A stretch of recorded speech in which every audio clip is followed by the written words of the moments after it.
it's a blessing to have your spouse. It's a blessing to have somebody that is made just for you. A perfect match is not as hard as it may seem, because I was looking for my perfect match all my life. I was looking for my husband. I was like, where is my husband? Who is my future husband? Then I started thinking that all the other guys was my future husband. Like, oh, he's my future husband. And then, I was just searching there. But I think it's so important to wait for your spouse. Wait for your future husband. Wait for your future wife, because when you do that, God will bless you. Like, He will really bless you. And it's so rewarding, because the rest of your life is awaiting you. Like, your future spouse is awaiting you. And if you give yourself up too soon, if you're too loose with everybody, then it's going to be harder for you to find that perfect match. It's going to be harder for you to make yourself ready and prepared to meet your future spouse. And even if you know who it is, you still don't want to go out of order and go ahead of your time by having sex before marriage. And having kids is a blessing, but you don't want to like rush into things. You don't want to rush into having kids or just having sex before marriage, because you could be missing out, or you will miss out. You will miss out on the blessings that God has in store for you. And it's dangerous to your soul. Like, your soul is in danger, because the more you have sex before marriage, which is called fornication, then the more likely you are going to go to hell if you leave this earth too soon. It's dangerous for your soul. So I just believe that everybody has an opportunity to experience the love of their lives if they only be patient, if they only wait, wait for the right time.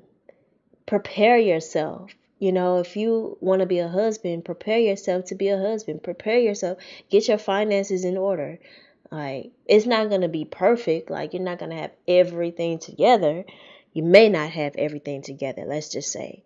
But you still want to prepare yourself. Prepare yourself to love your wife.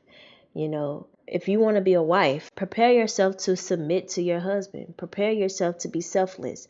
Both husband and wives should learn to be selfless and put your spouse before yourself, because when you are selfish, it doesn't work in a marriage. Like, that's why a lot of marriages fail, because you tend to want to do things how you want to do it, when you want to do it, and you're living as a single person instead of living as a husband and wife. Like, you're one now. You are together. So it's no more me. It's now we. We are doing this together. We are going to put our finances together. We're gonna have joint accounts. We're going to spend more time with each other. We're going to work together. We're going to make money together. We're going to laugh together, play together, cry together, everything together. Like, you do everything together. So it's no longer, I'm doing this, I'm doing that. You should have done this, or this is my car, my phone, your phone. It's our car, our phone, our kids. Because when you think about having kids, you can't just say this is my daughter and your daughter. No, it's our daughter. It's our son. You know what I'm saying? So there are rules in a marriage, not hard rules. It's just different from living a single life. Like, when you are single, you can go wherever you want to go, when you want to go. You can be independent, you can be all those things. And not saying in the marriage that you can't be independent. especially women out there who are independent women. But I'm just saying, now you're working together with your spouse. You're working as a team, because I think everybody can be married. Like, it's possible that everyone who desires to be married can be married. It's not hard. It's just a matter of being selfless. When you love someone, love is not selfish. Love is patient. When you are patient with someone, when you put them before you, like, that's, I mean, when your husband asks you, wives, when your husband asks you to iron his clothes, like, you do it with no complaint. You do it in love. When he asks you to share your meal with him, if he asks, baby, can I get a bite? Baby, can I, like, you just got a hot meal from Chick-fil-A, and and your husband is like, "Ooh, can I have some?" You're like, "Yeah, sure, babe." You don't want to be like, "Go get your own food. Like, why you asking me?" Because I know that was one of my weaknesses. Like, I just got a hot meal, or I just got a big meal, and you said you didn't want none. Now all of a sudden you want to get some of my food. Like, why you can't get your own food?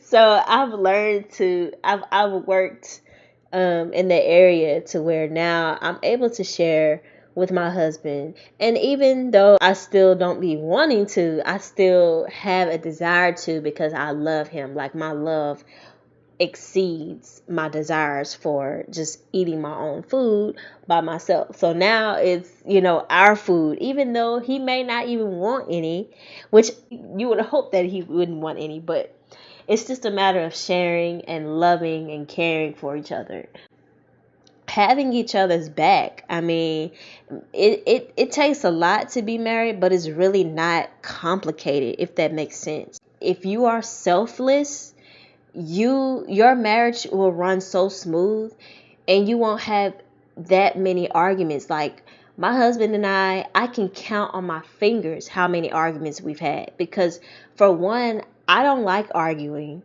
and he's not an argumentative person either. So even when we went through hard times, there were very few arguments that we would have, just because we learned how to work together. And premarital counseling is such a golden thing for all couples. Like, when you go to premarital counseling with the right people, man, it is such a blessing, because it teaches you how to stay married before you say I do. And then once you are married, you no longer have the fear of separating or the fear of divorcing for whatever reason.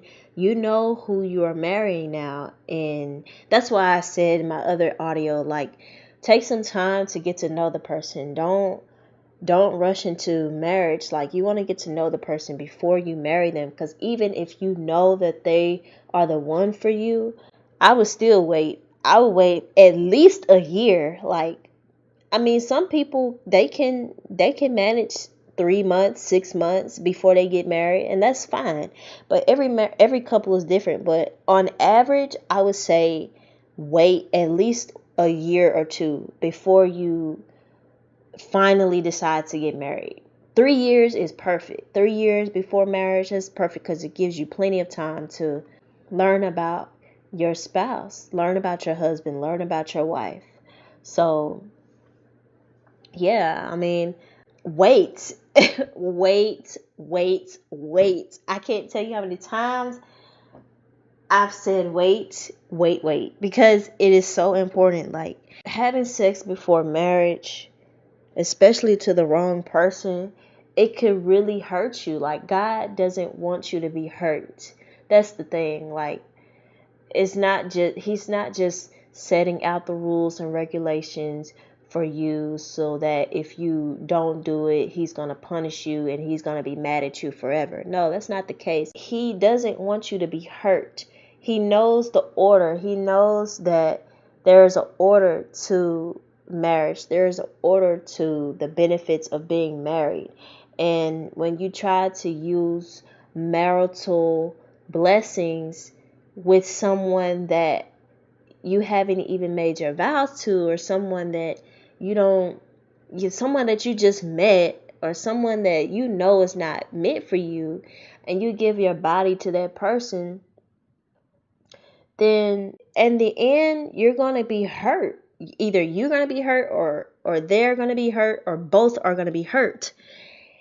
And there's nothing but consequences that is involved in that. Now, a baby can be a blessing to come out of that, but now you have to deal with child support. Now you have to deal with baby daddy drama or baby mama drama.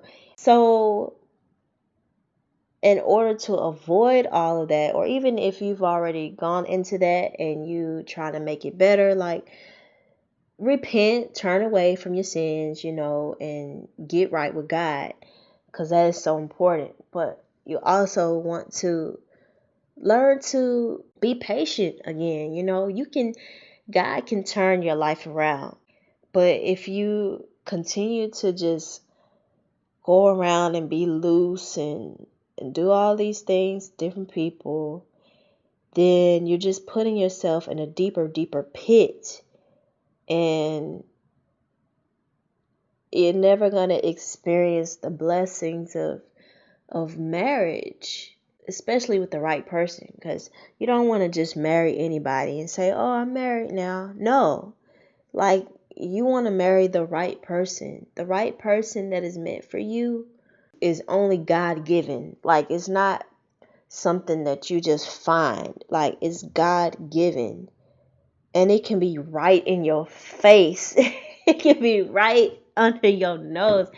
It can be somebody at your job. It can be somebody at your school. It can be somebody at your church. I mean, it can be somebody that you haven't even seen yet. I didn't even realize this whole time I was looking for my future husband, and he was at the same high school that I attended. He went to the same high school all 4 years, and I didn't even know it. Didn't even know it. And even at prom, I didn't even know he was my future husband. I had no clue. I just looked at him as an acquaintance. He was really an acquaintance my entire high school years. Been married for 3 years now, and it's such a blessing. I thank God every day that I married my husband, because he is such a blessing. He is the answer to my prayers, and I just thank God for him. I mean, he was just a blessing in disguise. Like, he was just everything I was looking for. So if you want your prayers answered as well, then keep praying, keep on asking. As long as you are in right standing with God, as long as you are faithful to him and reading his word, meditating, worshiping him, and just giving him your all, I believe that he will bless you. He will bless you.